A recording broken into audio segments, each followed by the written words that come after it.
Amanda. I'm Ben. We're AutoSave. Welcome to our channel. Today we're watching Frieren Beyond Journey's End, Season 1, Episode 25. Fern is going to attempt to kill Frieren. Then the show's over. And then everything's over. I do have something kind of sad to report. Okay. I am at the end of my Frieren notebook. That's something to be proud of, I feel. I'm proud of it, but I'm also kind of sad about it because part of me is like, oh my god, I'm definitely going to fill this part up in an episode or two, and if there's any more than that, I will have another just random notebook with only a couple pages in it that are full and the rest of it's empty, just for the rest of Frieren. Until next season. Yeah, but then it's like that notebook will be Frieren season 1 and Frieren season 2, and it won't be as organized. You know? I get you, kind of. I'm on my second notebook for Frieren now. Are you like towards the end of it? Are you like halfway through I just started on my second notebook 2 episodes ago. Okay, so we'll be kind of in the same place. Yeah. I guess that's fine. Solidarity. Ready? Yeah. Sweet. We don't know that yet.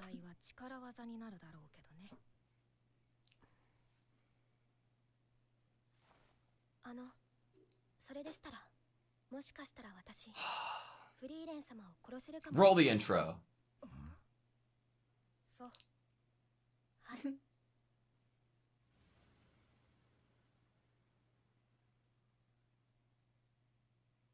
Interesting. Interesting. Why? Sari? Yeah, why see her? It's not like she was another, like, apprentice.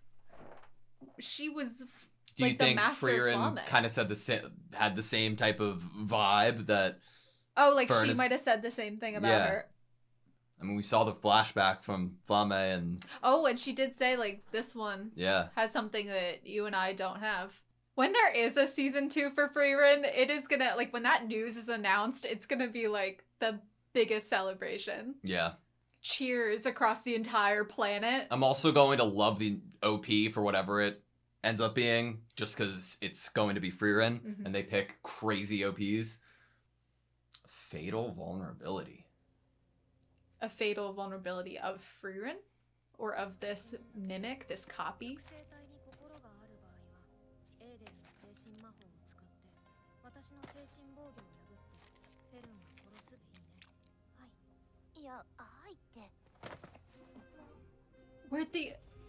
Where'd the other one go? Where'd the other one go? Hopefully used his golem.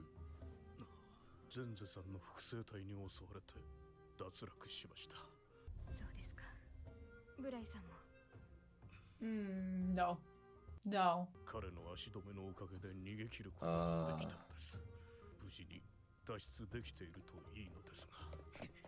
He did not. He's dead. Jesus.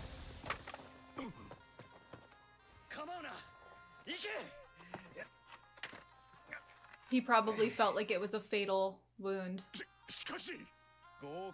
Look at where it is. It's better than neither of us passing.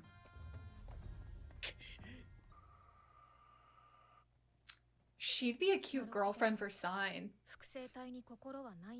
Not old enough.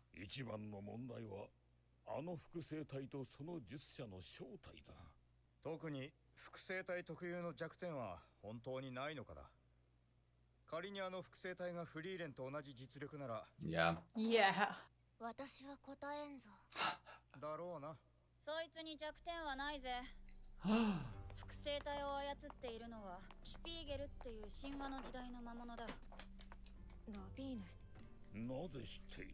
Because we went to school.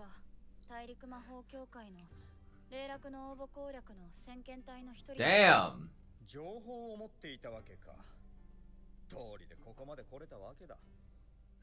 He thinks kind of low of them.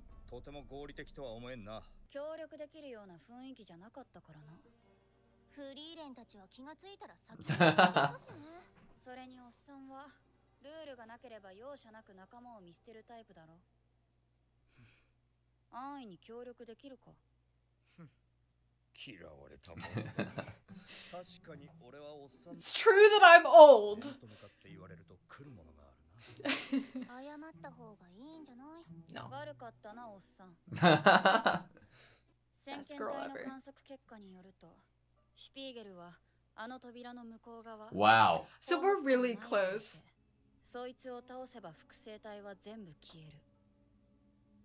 Will all the replicas try to, like, get here, though? If you start to beat Frieren?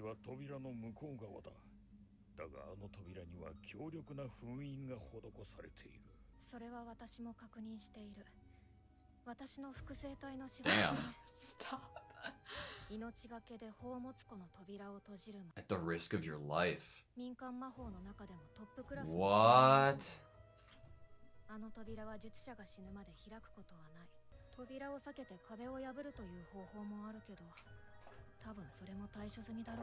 How? Richter might be good for that with his magic.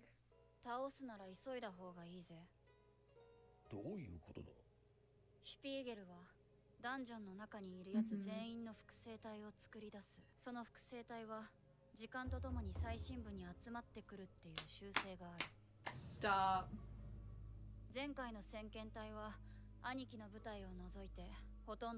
Jesus. This is gonna be a battlefield in like 5 minutes.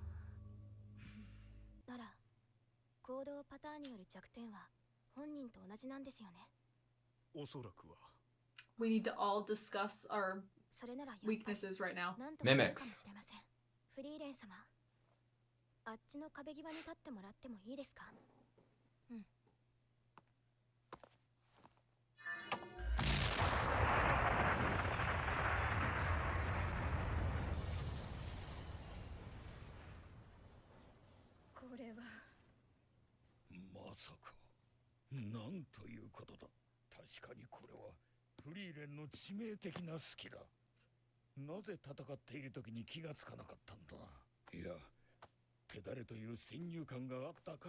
Preconceptions.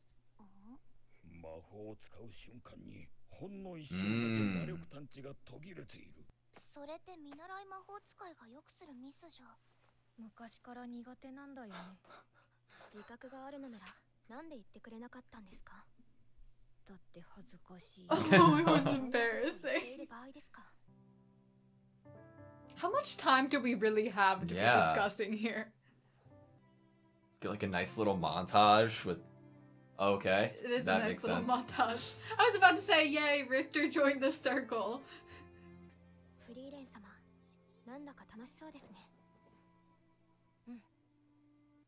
Aww. Oh. Fuck? I was about to say, that's not a replica of anyone.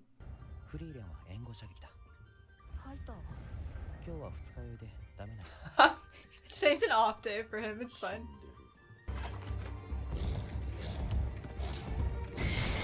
Oh my god, this is so cool. Hector's just sitting. Woo!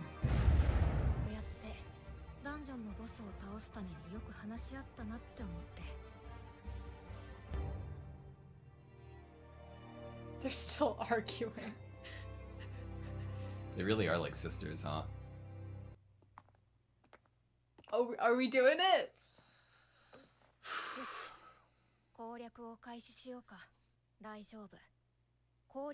Oh. There isn't a dungeon that can't be conquered. The most dungeons in history.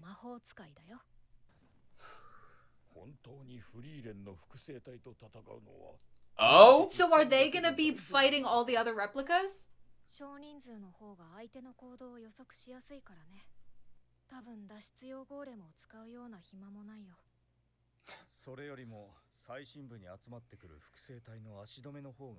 God, I can't wait. I'm so excited. Oh my god. Oh my god. We gotta pick them off. Plans don't always go as you predicted, though. If everybody sticks to it, it has the most likelihood of being If they don't have minds, there's the successful. option for not for unpredictability, so. Because the human mind can be fickle, and we're only imitations of minds. This is so fucking cool.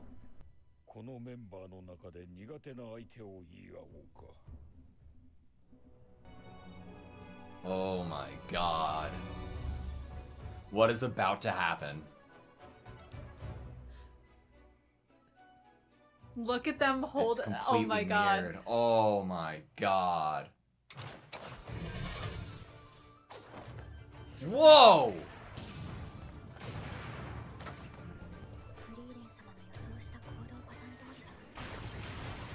What the fuck? We never really get to see Frieren go like all out, all out. Holy shit!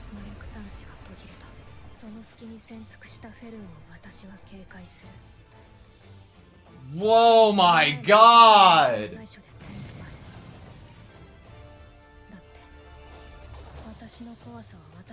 How frightening I can be.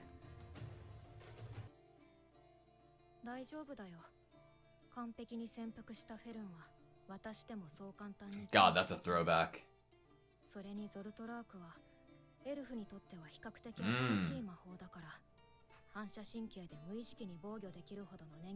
Reflexively that's so defend fucking against cool. So minute. To you, it's nothing special. God. This feels like a series it's finale. It's like a reflex to you.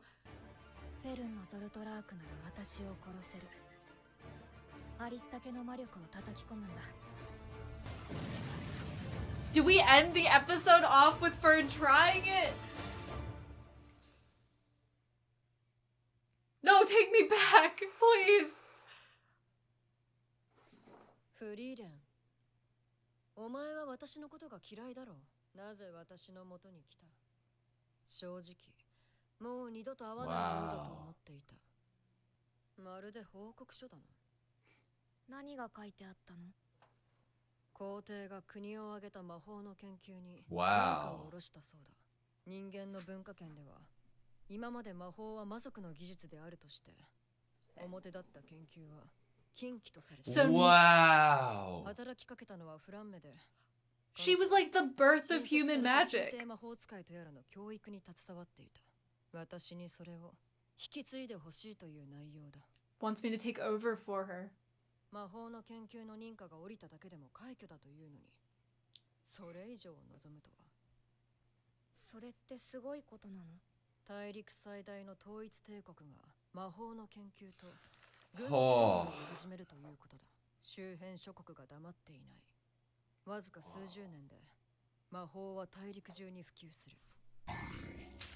だが、それは私の望むところではない。誰もが魔法を使える時代だと。魔法は特別であるべきだ。才ある者以外に教えるつもりはない。所詮は気まぐれで育てた弟子だ。先生はゼーリエは怒って遺言状を破り捨てるだろうって言っていたよ。それでも伝えておきたかったんだって。夢が叶ったよって。よくわからないよね。じゃあ私は行くね。多分もう会うこともないと思う。フリーレン、その前に少し歩かないか？どうせ私たちには時間はいくらでもあるんだ。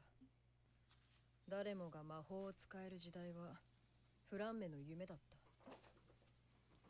She walked with Flam like this. はじめは人類のためとか、魔王軍に抗う力とか、そんなものはどうでもよかったんだ。Wow.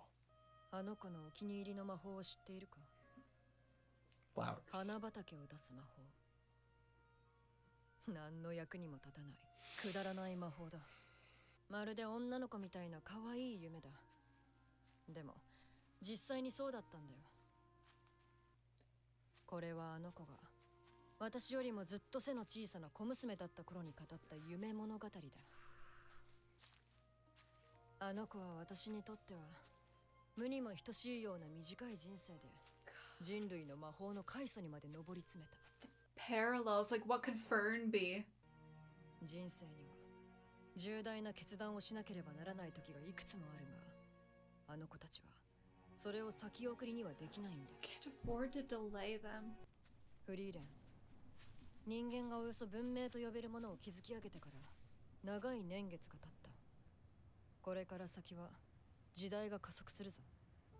たった1000年だ。たった1000年で人間の時代がやってくる。私たちは人間に追い抜かれる。鍛錬を怠るなよ、フリーレン。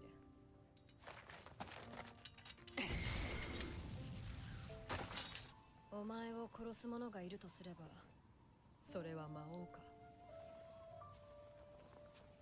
人間の魔法使いだ。楽しみだね、ゼリエ。これから先、たくさんの魔法使いといろいろな魔法が見られるんだね。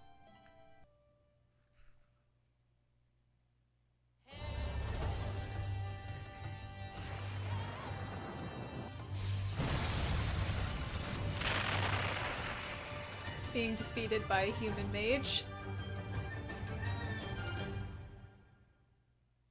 And Ooh. Okay, that was Frieren Beyond Journey's End, Season 1, Episode 25. Yep. That's what it was. I was like crying. I don't know what to say. Like, that isn't just the same repetitive nature of me saying how much I love the show. Right. I do fear sometimes being too repetitive when it comes to this show. It's just so good. 22 minutes and 8 seconds after we hear from Sari that one of two things will kill you. It'll either be the Demon King himself or a human mage, flashing just for a second to the cliff with Fern is absolutely everything to me. Mm-hmm. It's absolutely everything to me. And I love what Flame has done for every person within the story. In terms of almost being the person that took it upon themselves, the dream to make magic be something that humans should and could have free access to, and it not be something that had to be so forbidden. And now look at where we are. You know what's so fucking cool too? Like the way that, like we're talking about it as we go through the season, about the difference between, like what that difference between humans and elves really truly is in terms of age and the difference in life expectancy. I love the focus on they're much closer to death than we are. Like the implications of phrasing it that way, and not even implications, what they're saying, like about their decision making. Can't afford to delay important decisions, but also in the decision making front, things are more of a reflex to them, even if they've learned it in like a small time span, in comparison to an elf knowing Zoltrak. A human knowing Zoltrak is a reflex because their lifespan is shorter. It's so good. And like, and it's great because, yes, as you just brought up, those two narrative points that we're making this episode of Fern being able to exploit this weakness within Frieren is being built and bridged with the information and importance of Flame's life and what foundations she has built, and it connects them and merges them perfectly, because then it finishes it out with Fern's final Zoltrak. Like it's almost what's being painted for me here in terms of this parallel between like human and elf relationship. Like Sayuri was the one that taught Flame, who was a human. Flame then took on an elf as their apprentice, and then now Frieren has taken on a human as their apprentice. And I bring this up of like what's being painted being really interesting to me here is we already know what Sayri's position is currently in the Magic Association, but in this flashback we see she's disgusted by the idea of leading this Magic Association for humans. The idea that she's going to be in charge of this. But then we know now that when people do pass into becoming a first class mage, they are proving that they are special, which she has a line about being like magic should be for those that are special. It's the perfect like, okay, fine, but on my terms. Yeah, and but like think about it then with this layer. It's more interesting that Fern passes here than Frieren, because then Fern will come face to face in the same way of Flamme walking up to Sayri with Frieren beside her. Frieren will be walking up to her with Fern beside her, the human mage. Like, look, it came to fruition. Here is the human mage that could defeat me. It's so awesome because it's like in the like how Sayri was talking about Flamme and like you get the impression of how forgettable, you know, and lack of empathy that it would be because it's just a mere moment of time. It was just a training on a whim, right? But you still held her hand, and you're still taking time because you have all the time in the world. Take a little walk with Frieren, who you don't like, to talk about this person who has died life.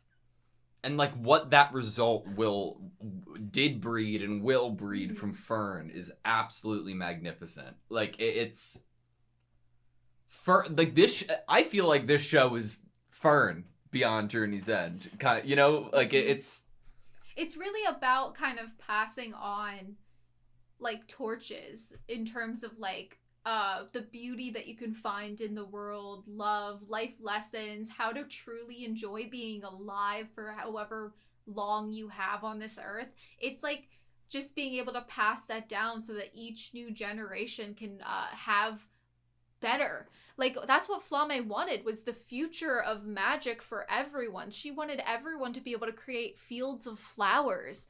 Like, it is about not just wanting for yourself in your lifetime, but wanting for the lifetimes that come after you. Yeah. And that sort of idea is something that we need more of in the actual world, of like wanting to create a better place for the people that come after you, not just for you who's currently existing. It makes me so sad to think about any type of like departure or like end to life, but also like series that I love.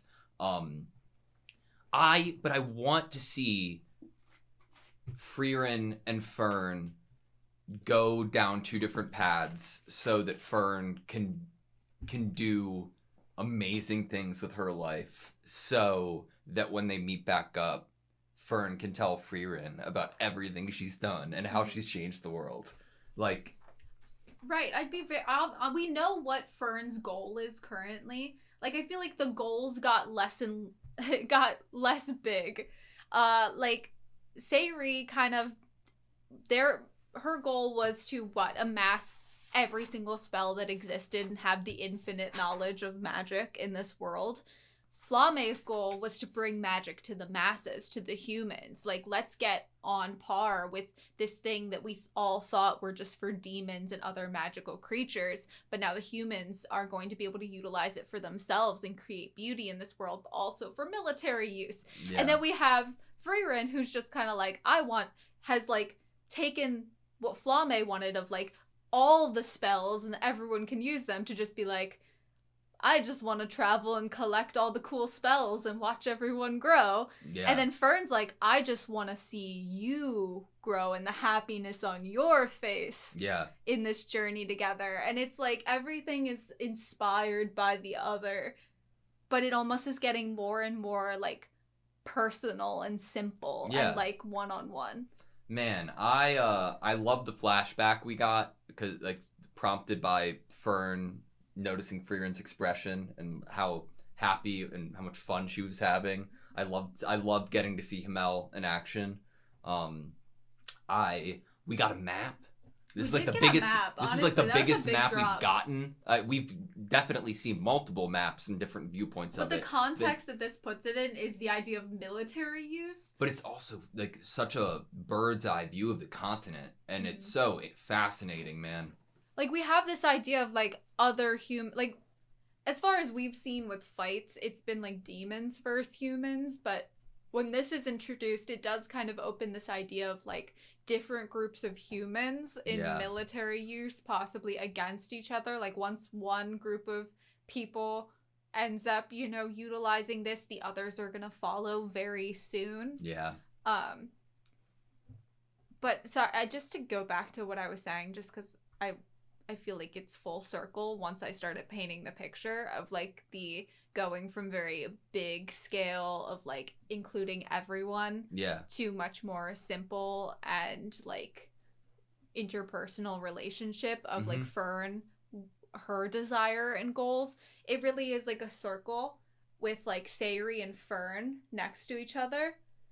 Yeah. In terms of that, because like Sayuri's was very much like, this is a personal goal I have that doesn't, you know, but it's different than this is a personal goal I have of like someone else, like an interpersonal relationship, where Flame was like, I want everyone, not necessarily connection between like certain people. I want everyone, even if I don't know them, to have something. Then Frieren's much more like the people I meet along the way, I want them to be happy and like, you know, I have an interpersonal relationship with them. And then Fern's concentrated. So very much is like a circle that like connects.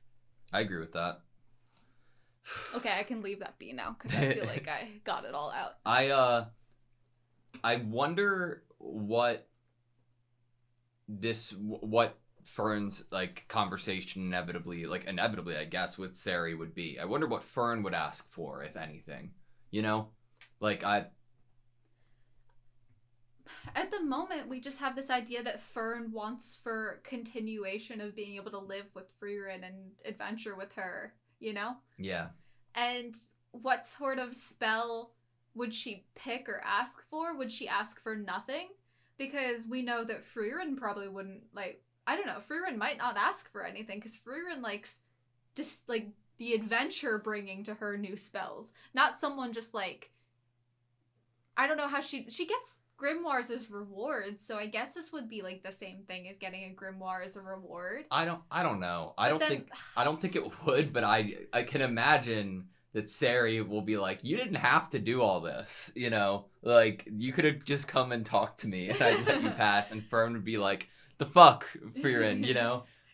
You knew her this whole time? Yeah. I do find it fascinating, though, with Sari's involvement. I do think there is one thing that will be different, like going forward after Flame's death and the like life that we're living now. We had so much emphasis from Frieren on how different like associations and everything continuously change, but with an elf at the front of the like steering the ship, it definitely would last a lot longer, you know, in terms of one thing being constant.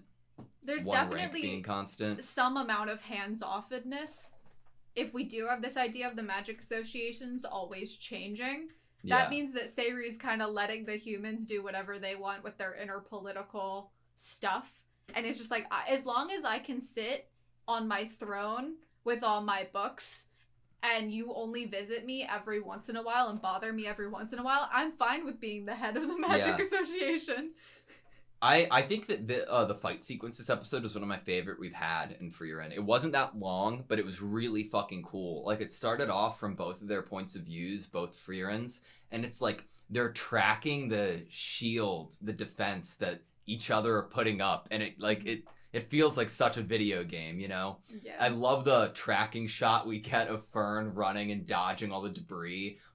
I love the saturation of purple that of the magic utilized as a backdrop for Fern with purple hair. It's just such a creative choice, man. My takeaway in that moment and in that scene was, oh my god, how big of a deal an all-out actual Frieren battle is. Yeah. In terms of what we've even seen. We've never really seen Frieren have to, like, go all out, like, full firepower. Like, or the guillotine. No offense to her, but she completely even underestimated Frieren.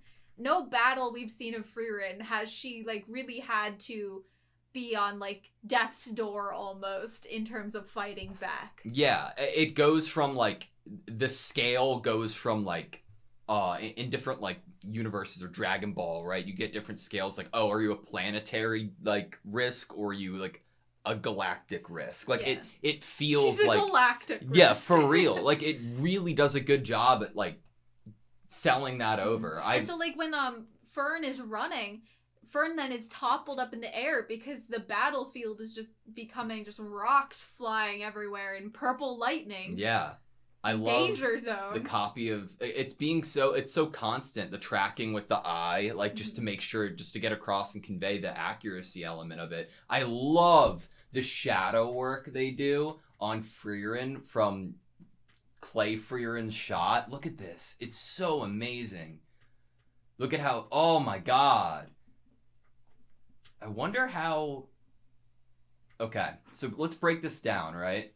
As the lighting's getting closer, we obviously see the shadow of Frieren enlarging. As the lighting's getting below to the right of Frieren, we're seeing the shadow adjust. And then Frieren's going against the wall with Yeah. her feet.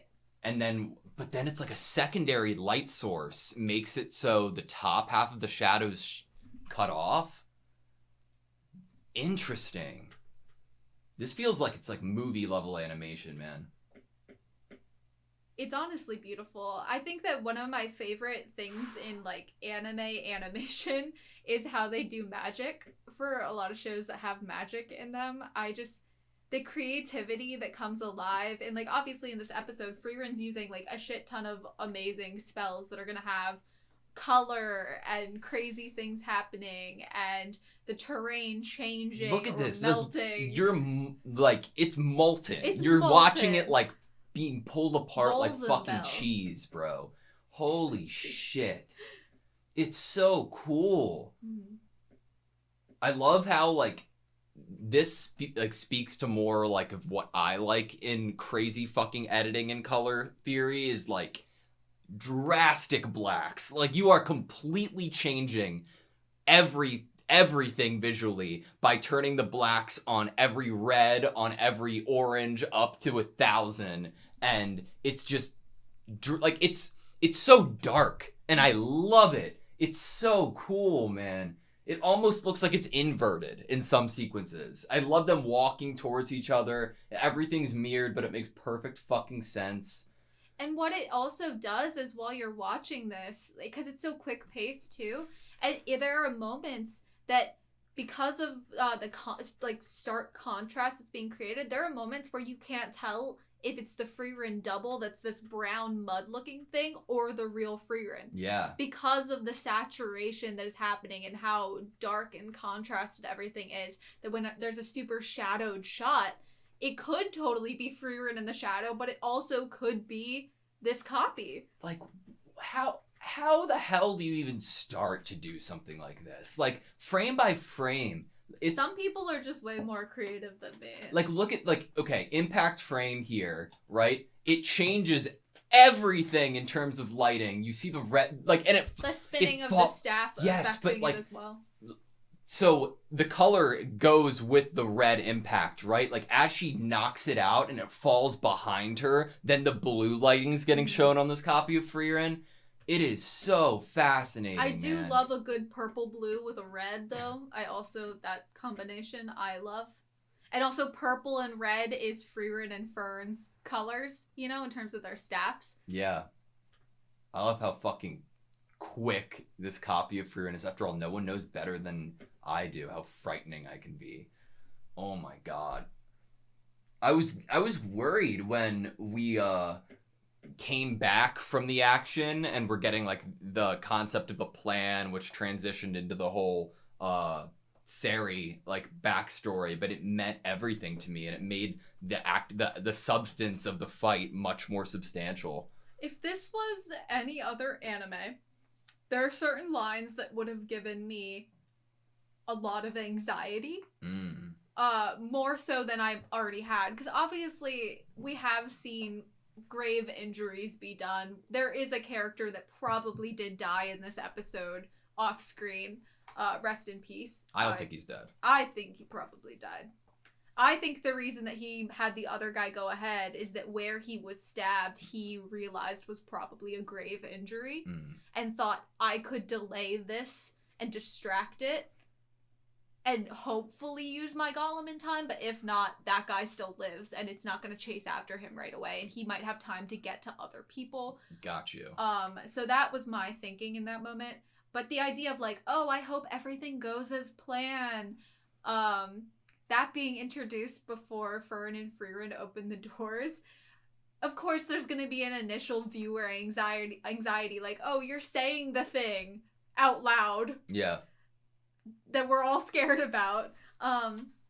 But we've learned things. We were like, oh, we need more information. And then Lavine and Kane enter the scene. And we learn that Lavine, we already knew that her brothers were like complete gems that love her to pieces and bring her back clothing and treat her like a goddess. Yeah. The fact that she had prior information of the tomb because of her brother making it back alive. Yep. And getting that information that about how they work, that they're the Spiegel, that all of the other copies are going to be coming into this room.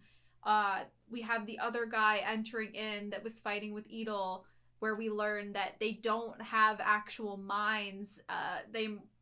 So they aren't going to think like a human does. Yeah. And when I think about humans, I think about fickleness. I think about how while someone can seem super rock solid, there's always that chance there for an unpredictability element or spontaneity or a moment of weakness, a moment where you might normally be super good at this, but right, like when Heiter was having an off day in this episode because he was hungover. Yeah. Like humans have those moments where they're not going to be completely predictable. And these things, these copies, we don't have that fear of them. So if we have a plan to defeat them, I as a viewer, knowing that they don't have the minds of humans, feel more confident that plan would go as planned and that there wouldn't be an unpredictability element in terms of like what the enemy is going to do. Yeah. Man, I like thinking that, holy shit, if Frieren didn't move out of the way, Frieren would have died. Like, it's a shot to kill Frieren. Do you think we were victorious? I think so. Me too. I think so. I hope so. I do hope to see what the other battles are like. I think we'll see it. I know. I do think we will, and I really want to.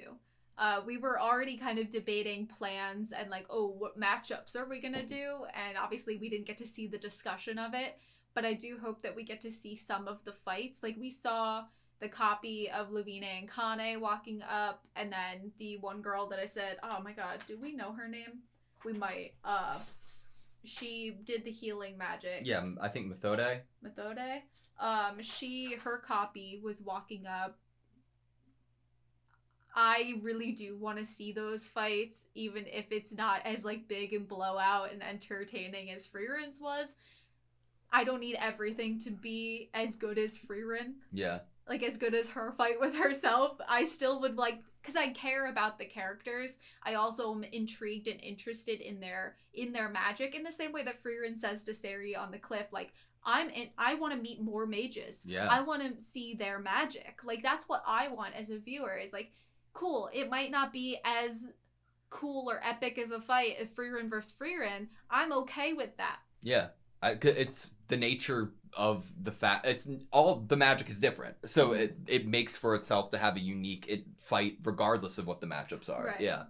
I want to know more about the spells this version of Frieren would use to close this door, right? Mm-hmm. So we get this spell that shuts the door of a treasure vault at the risk of your life. And it's a spell that Frieren knows. It's like folk magic, but it's like super, super strong. Holy shit. Like, at the risk of your life, like, top class sealing spell. As in, like, that's some serious fucking, like, shit putting, like, you're, okay. I have questions, though. If you're willing to to seal a door with a spell that substantial, what in the fuck would you do for breaking through a wall? We get that idea being brought up by Frieren. We could probably just break through a wall if we wanted to avoid that, but I'm sure that she accounted for that too. Like, the possibilities are endless. With how niche the spells are in Frieren, I imagine that you couldn't have used that same spell on a wall because it's not a fucking door. Like, you'd need to have, like, a separate folk magic spell just, like, for a similar instance, but for walls? What it is that the walls are actually, like, a jello substance. And so things would just bounce back at you, like a reflective thing. It could be a spell where if you attacked that wall, whatever you put forth is going to bounce back at you. There we go. Fixed it. Yeah, it's just so... It just makes me want to know more. Like, learn more spells in this world. Yeah, like, it makes me so curious. If it's... I mean, then, honestly, if you feel that way, then the show's doing its freaking job. Like, that's what it feels like Frieren's, as a show, is its job is to have the viewer be curious to stay in this world and continue this wholesome adventure journey of, like, time passing and grief and learning to find the beauty in the world and curiosity and the beauty of, like, discovering new things and change being okay. Yeah. All right. That's all I have, you. Yeah. I can't wait for next episode. I don't want to wait. How many episodes do you think are in the season? We're already at Honestly, 25. That's so rare, I feel like. It's weird to be on 25, so it makes me feel like it has to end on 26. Gotcha. But I'm like... I feel like in terms of... If you think about plot, if you think about what's happening in the plot, at the moment, because of what's happening, I feel like the season has to end once we've defeated the Spiegel. Gotcha. All right. Thank you guys so much for watching this video. Please like, comment, and subscribe, and we hope to see you next time.